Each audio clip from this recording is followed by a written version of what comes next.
dia sekarang sakit diabetes, dulu pernah stroke umur 25 atau umur 30. Tapi sekarang dia umurnya sekitar 50, Mama. Itu bisa di-track. Jadi sebab sakit yang dulu bisa jadi menyebabkan kondisi tubuhnya sekarang jadi legrek tadi. Nah, kita ngobatinnya itu kembali ke kapan awal dia sakit. Itu kalau diketahui, ya. Nah, jadi kalau yang seperti itu bisa, termasuk kalau memang sudah legrek tapi tidak tahu awalnya sebabnya kenapa, di mana dan kapan, nah itu yang sekarang kita lakukan pengobatan. Ya, ya kondisinya seperti itu. Pilihannya jika memang tahu bisa di-track, kalau tidak ya apa yang memang menjadi simptom saat ini itu yang kita obati. Itu Dad. Ya, Subhan. Saat ini ada pertanyaan dari Bu Musrifah Nur. Beliau ini dari Majene kalau nggak salah. Oh, jauh sekali ini. Masya Allah. Katanya saya mau nanya, saya cenderung hipertensi. Titik akupunkturnya di mana ya, Tat? Supaya tensi normal kembali. Oke. Jadi hipertensi ya, itu bisa di sini, Bu. Ya. Dia di tengah-tengah sini. Ya. Ini di tengah-tengah. Jadi kalau ini tadi batas kepala, nah ini adalah batas leher. Ya. Ini kepala, batas leher, ini batas kepala, dagu. Ini adalah batas leher, maka dia tengah-tengah sini. Ya. Nah, kalau hipertensi kan darahnya tinggi ya, tekanannya tinggi. Maka harus diturunin kan? Nah, cara nuruninnya kita putar dia itu kebalikan arah jarum jam. Ya. Jadi ini adalah kelenjar, kita mainin kelenjar, namanya kelenjar tiroid. Nah, di sini. Oke. Kelenjar tiroid ini ya, ini yang kita putar, kita tekan dengan putaran kebalikan arah jarum jam. Karena darah tinggi. Nah, kalau darah tinggi dia kebalikan arah jarum jam, kalau dia darah rendah, nah pertanyaan gimana? Kalau darah rendah gimana? Nah, kalau darah rendah searah jarum jam. Beda ya. Supaya naikin tekanan darahnya dengan tekanan searah jarum jam. Tapi kalau tekanannya tadi sudah kadung tinggi, kita pengen turunin, kebalikan arah jarum jam. Oke, itu yang pertama, titiknya itu. Yang kedua adalah di sini. Ya. Ini naik sedikit, jadi sepertiga dari arah antara jari manis dengan jari telunjuk. Ya, kelihatan ya. Nah, ini kita tarik garis lurus. Nah, sepertiga aja. Kalau ini kita bagi 3, 1, 2, 3 sampai sini ya, sampai batas ini. Maka dia sepertiganya. Sepertiga dari, kalau ini kita bagi 3. Kalau kita tarik garis lurus seperti ini mungkin ya, coba saya gambarkan. Gini, ini tarik garis lurus gitu.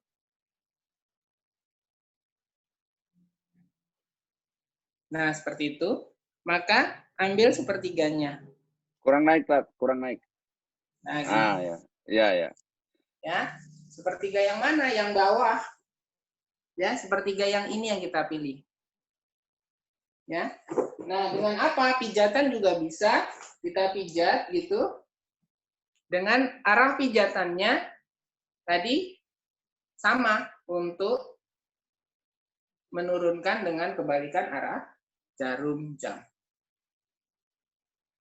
Ya.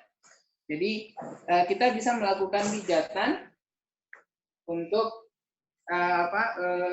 menurunkan tensi. Jadi yang pertama tadi di sini, ini pas tengah-tengah ya, kalau ini dibagi 2, ya, ini kita jadi bagi 3. Nah, gitu ya, berarti dia di sini. Yang kedua di sini. Jadi ini 1 tadi, kebalikan arah jarum jam. Yang ini pun sama, kebalikan arah jarum jam. Nah, ini untuk hipertensi. Ya. Jadi bisa dilakukan pijatan yang sifatnya ke arah balikan jarum jam. Mungkin itu. Ya, silakan yang lain.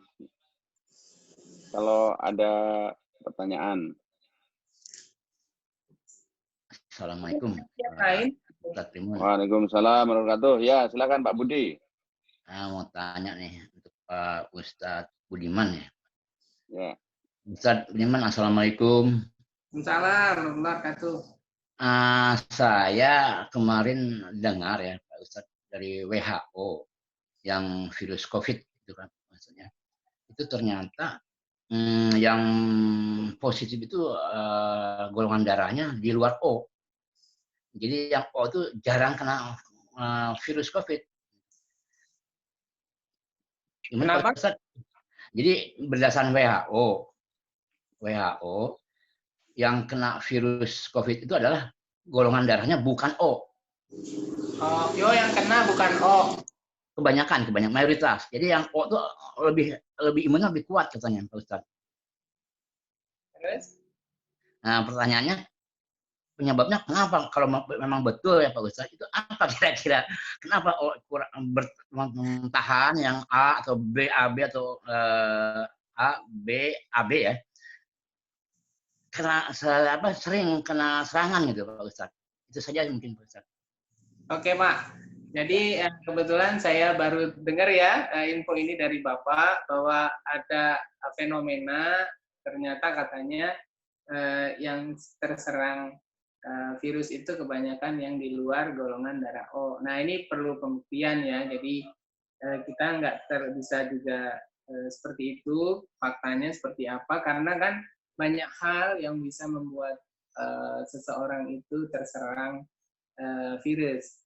Satu yang mesti kita pahami Bapak Ibu, bahwa sesungguhnya bakteri, virus, ataupun partikel lain ya, yang berbahaya di sekitar kita ini bertebaran dimanapun ya. Jadi dimanapun ada virus ya, cuman tidak kasat mata aja ya. Bahkan mungkin di depan hidung kita ini ya, di tangan kita atau di muka wajah kita ini ada virus. Atau mungkin yang ada di dalam tubuh ya, di darah gitu sudah ada. Jadi satu yang mesti kita pahami bukan berarti dengan adanya virus, bakteri itu kemudian kita pasti jatuh sakit, enggak ya. Bahkan ada bakteri yang menguntungkan juga buat tubuh kita, sehingga nggak boleh juga kita basmi kan gitu ya. Karena kita pun hidup karena faktor adanya virus, bakteri ya, menjadi tubuh kita kuat. Benar nggak Bapak Ibu? Benar ya. Jadi orang Indonesia itu makan di pinggir jalan kuat itu, ya. Makan di warung-warung pinggir jalan itu kuat, padahal kita tahu di situ ada debu, ada apa gitu ya. Dibanding mungkin orang Barat yang ketika diajak makan itu milih-milih kan restoran yang bersih dan sebagainya ya, yang mungkin ada ISO-nya gitu ya. Nah kalau kita enggak, karena memang kita terbiasa dari kecil dengan kondisi seperti itu sehingga membuat imunitas kita tinggi. Nah, satu yang mesti dipahami tadi bahwa virus bakteri itu kalaupun kita diteliti ya, disedot darah kita ada sebenarnya.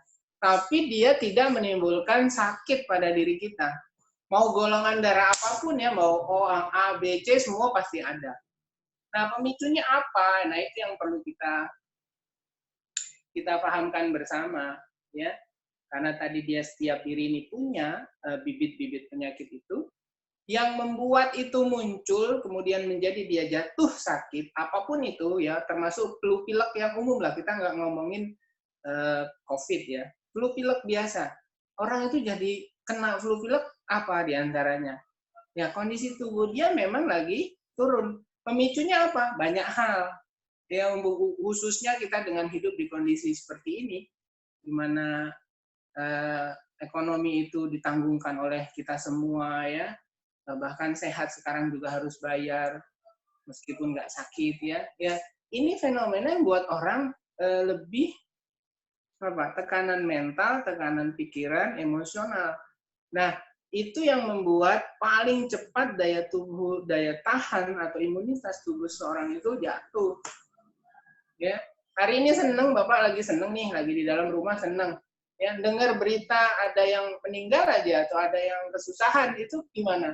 Rasa emosi kita turun. Ketika kita turun, kemudian kita jadi terpuruk, nah itu yang buat tadi bibit penyakit yang ada di sekitar kita atau yang ada di dalam tubuh kita tuh bekerja gitu.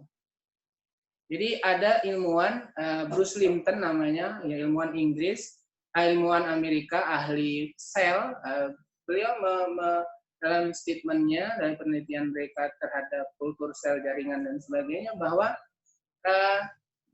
virus ataupun tadi bakteri dan sebagainya dia itu adalah opportunities disease. Jadi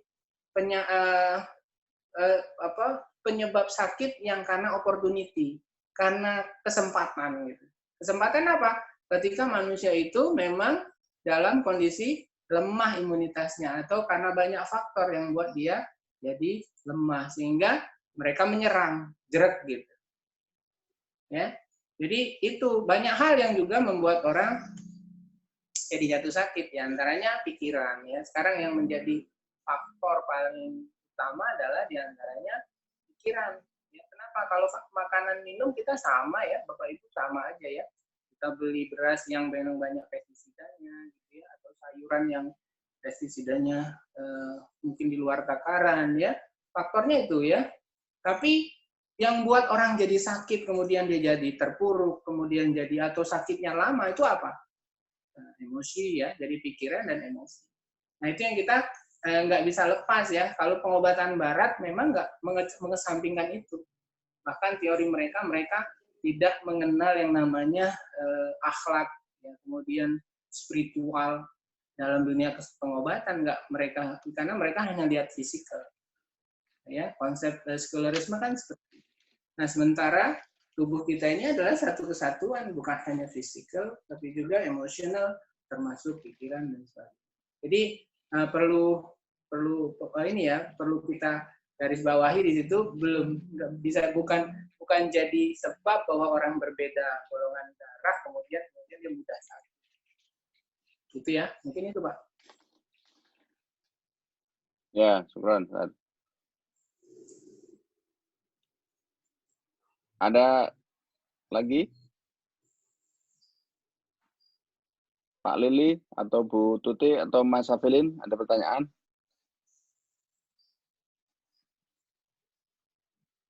Atau Bu Musrifah tadi masih ada yang pengen klarifikasi lagi?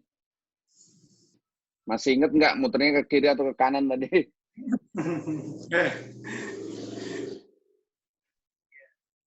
Kalau darah tinggi tadi ke kiri ke kanan, Dad? Kenapa? Kalau darah tinggi tadi muternya ke kiri ke kanan? Kalau darah tinggi ke kiri. Oh, ke kiri. Ya. Ya.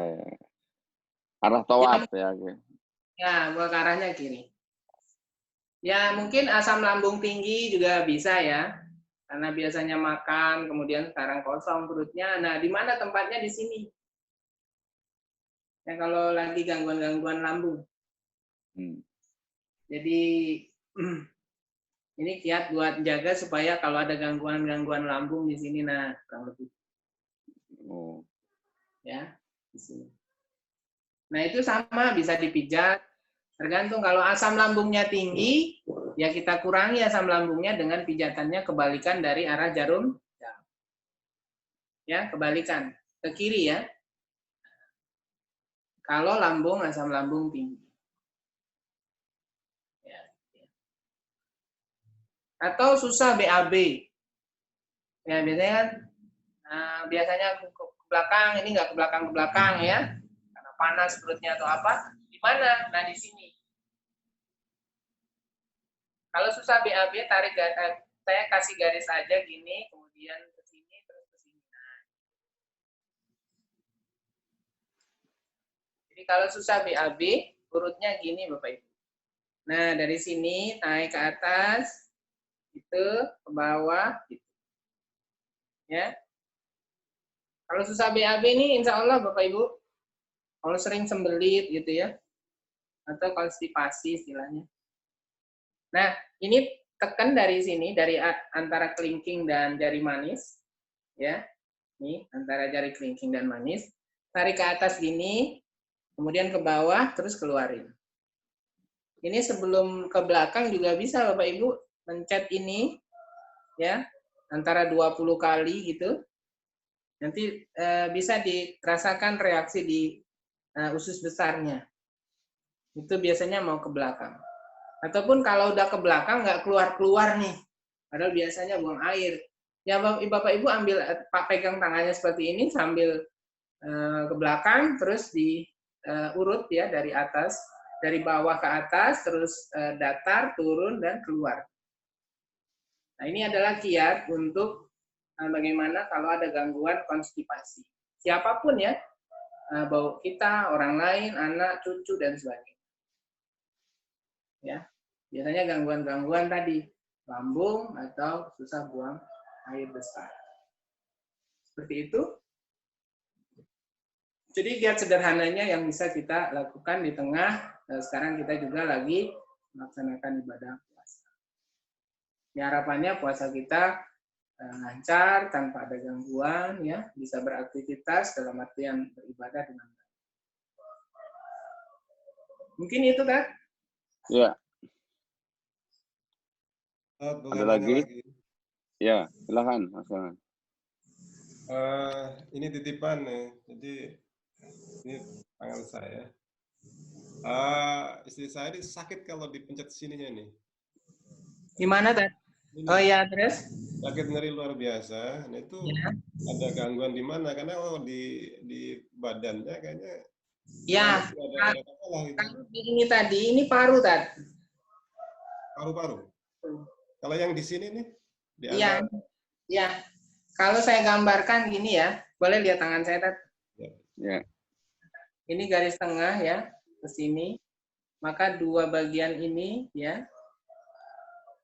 Jadi kalau seperti ini, ini paru tadi.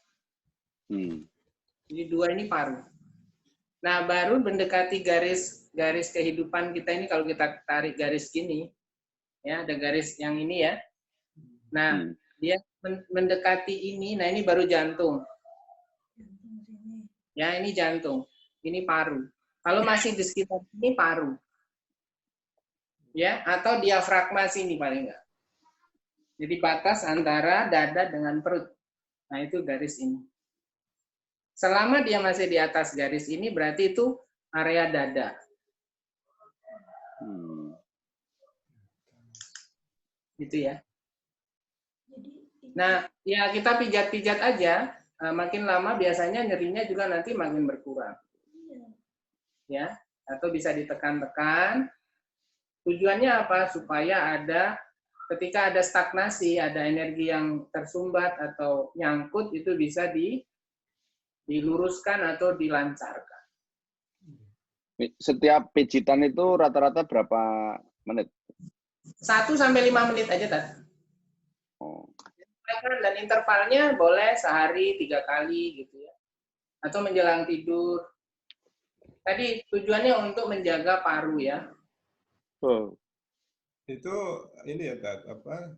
Untuk menyembuhkan permanen atau hanya gejala sesaat saja? Insya Allah permanen. Ya, permanen. Jadi cuman tadi tinggal keluhannya sudah lama atau baru. Ya kalau baru ya lebih cepat, tapi kalau lama ya perlu waktu. Termasuk ya? Ini tadi terkait pertanyaan saya pertama ya. Akhirnya terbuka. Saya kan divonis ada persoalan di katup jantung. Kata dokter kan ini bawaan lahir katanya. Jadi memang kadang-kadang suka nyeri gitu di dada kiri. Nah itu mungkin nggak bisa sembuh kembali. Katup jantungnya apa, Tat? Wah, nggak nanya sih. Ya. Cuma bilangnya ada persoalan sehingga darah itu nggak masuk secara sempurna ke jantung. Iya, jadi karena konsepnya tubuh ngirim sinyal ke bagian-bagian tubuh yang lain. Nah, ketika kita ketemu tempatnya, nah itu yang jadi fokus kita. Nah, fokus kita itu bisa dengan banyak hal ya, pijatan, tekanan, atau kita tempelkan biji-bijian. Jadi ditempelkan, kalau memang jantung, tempelkan aja di jantung. Sini. Karena ada energi yang akan bekerja dari biji-bijian, kita serap ke tubuh energi kita, dan penyakit kita diserap oleh biji-bijian itu. Nah, biji apa yang bagus buat jantung? Itu diantaranya biji labu siam, labu Kuning. labu itu apa ya? Ya kalau pernah Waluh. ya. Yang untuk Halloween itu Halloween. Ya, waluh ya. Waluh, ya. Bijinya itu yang sudah antum keringin ya, dikeringin bersih maksudnya. Nah, antum tempelin di sini di jantung. Terusin aja sampai memang benar-benar antum merasa sehat. Dilakban ya? Ya, dilakban. Kan pakai ini. Jadi ambil biji, kemudian dia tempelin dengan lakban. Lakban apa aja ya? Terus tempelin di sini. Kalau herbal ada yang bagus nggak dikonsumsi, Tat? Nah, kalau herbal yang sifatnya memang kalau memang ada sumbatan, sifatnya panas, Tat. Ya, sebenarnya madu juga bagus, ya. Kemudian di samping tadi dari sisi apa? Dari sisi oral juga perlu kita melakukan yang sifatnya fisikal. Ya, untuk tadi ada rangsangan secara mekanik terhadap memang tempatnya, apakah itu sumbatan atau apa. Ya, nanti mungkin bisa secara pribadi antum kalau memang mau kontak Japri aja nanti kita. Ya, salah. Syukran, Ustaz. Terapi, silahkan terapi datang. Mas Kirman. Sana ada listrik, ada jarum, ada biji, ada tusuk sate lengkap. Mungkin itu, Tat. Ya, Bapak-Ibu sekalian, alhamdulillah saya kira ini udah mau jam 7. Kalau tidak ada pertanyaan lagi, kita akhiri sampai di sini. Jazakallahu khairan atas berkenannya Ustaz Riza yang berkenan berbagi pada kesempatan subuh hari ini di Saum yang ketiga ya. Mudah-mudahan bermanfaat dan menjadi amal soleh bagi Ustaz Riza Budiman. Mari kita akhiri dengan baca alhamdulillah dan doa penutup majelis dan Bismillahirrahmanirrahim. Assalamualaikum warahmatullahi wabarakatuh. Waalaikumsalam warahmatullahi wabarakatuh. Ya, terima kasih, Ustaz. Ya. Sama-sama. Live ya. Yo.